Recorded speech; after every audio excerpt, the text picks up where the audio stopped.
Hi and welcome to the Dragon Age Toolset overview.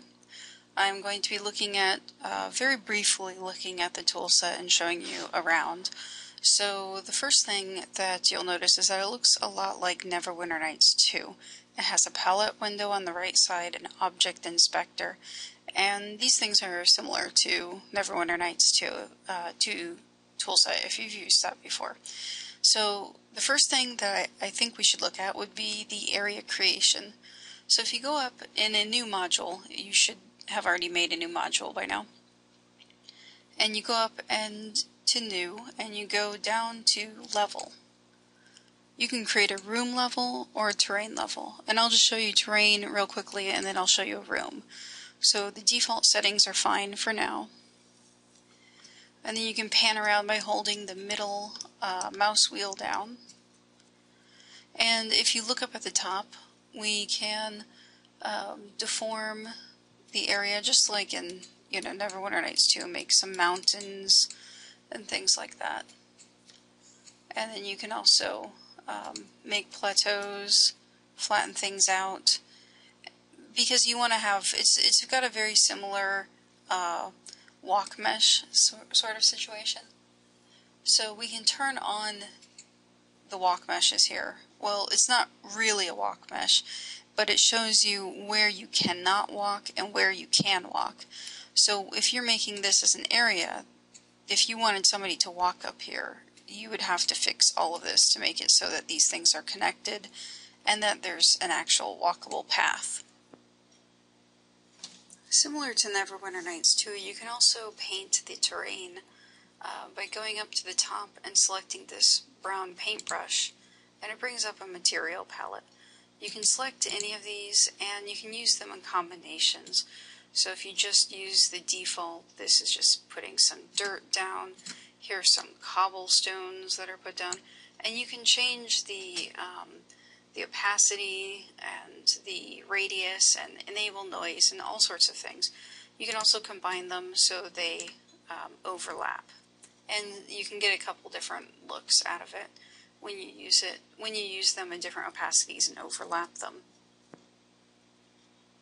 So now I'm going to show you how to make an interior room with the Dragon Age toolset. If you go to File, go down to Level, select Room Level, hit Next, and you're going to have a default grid. It's very piecemeal when you're making these sorts of things, and you really want to have your grid turned on so that things snap into place.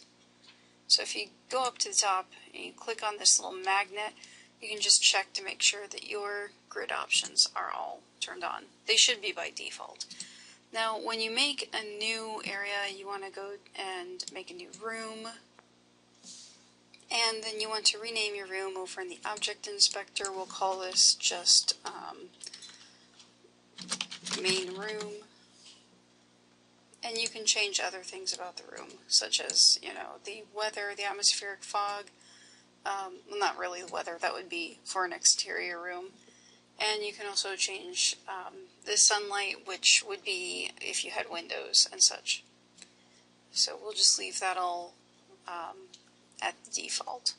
If you right click on it, you can also create a new group. This is very helpful when you have a whole bunch of different things. So you might keep all of your walls in a group, or all of your floors in a group, or all of your objects in a group, or something like that. That's pretty standard. So we'll call this group Floors, and then we'll go up to the palette window, click on Models, which is this blue cube, and then we'll type floor, and this will bring up a list of all the folders where you have different floor models. If you hit hide folders, I'll do this in a moment when I have a more specific thing to search for, but if you hit hide folders, it'll get rid of all the folders and it'll just show you what's actually in the folders. So it would just show you these files for all of these, so it can get pretty cluttered. If you want to look at any of them, you can just select one, drag it over, and take a look at it. So we're going to find some kind of normal looking floor, maybe a stone floor. This is a dungeon tile. Try a wood floor. This looks okay. So we've got that. We can copy it. I want to go over to the translation. Since our snaps are on, it's going to mostly snap into place. Your first one may not snap into place, so you might have to redo that. You just hit Control-C and Control-V to copy and paste it. And we'll just make a very small room. It's just got 4 floors. So now we'll make a new group. Call it walls. We'll go up to our models and we'll search for walls. And it can also help if you use the same prefix. So we used FHI.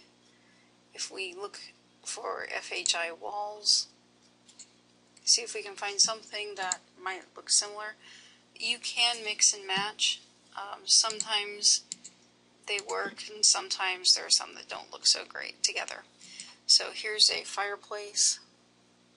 We'll pick, let's see if we can find one with a door.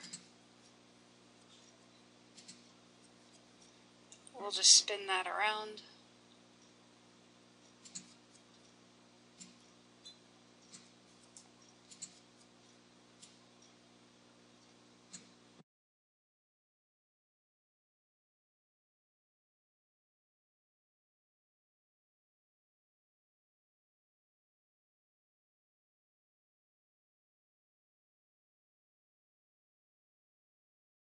So yeah, we do have these hanging off, but it doesn't really matter because the player will never see it.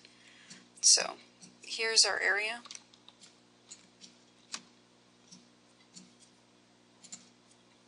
We can also stack walls. So if we wanted to, you have to go in and select them individually. If we wanted to make this taller, if we wanted to have like a really high ceiling, we could do that. We could have a whole bunch of really high ceilings. And then we can add a ceiling on top of this. If we built this all the way around, we could add a ceiling that was really tall. This is how they make towers and things like that in the game.